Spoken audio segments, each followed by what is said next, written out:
insaanka haddii garashada ka tagdo ama uu wax fahmi waayo yacni caqliga uu ka shaqaysiin waayo waxay noqonaysaa in wax lagu tusaaleeyo xoolaha duurjoogta ah dhaqankooda iyo waxa cawaaqib xumo ah ee ku dhacda haddii aysan raacin qawaaniinta alle uu dejiyey.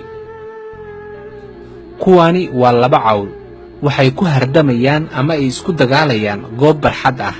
waxaa goobta u soo daawasho tagay dhammaan xoolaha duurjoogta ah gaar ahaan kuwooda disha dadka iyo dugaagta kaleba si ay u helaan fursad ay ku soo weeraraan inta ay iyaga isku maqan yihiin.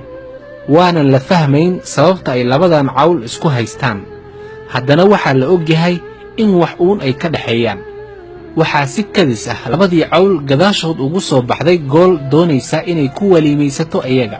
waxayse gooshii la hartay mid ka mid ahaa labadii cawl oo midii kalena si dirqi oo jahwareer ku jira ayay ugu baxsatay goobta.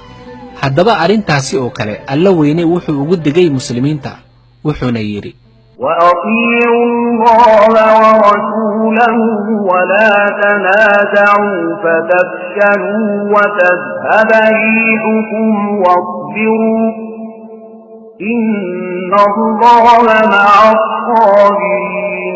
adeecana alle iyo rasuulkiisa hana isqabanina oo midkiin kan kale yaydaan geesinimo jibin si xooggiina uu u tegin yacni u fashalmin oo sabra hubaashii alle wuxuu la jiraa kuwa sabra.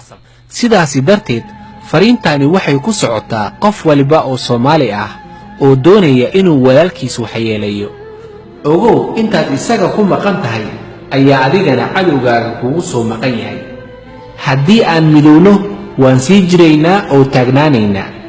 haddii si aan kala tagno waynu dhacaynaa oo burburaynaa mana sii jirayno.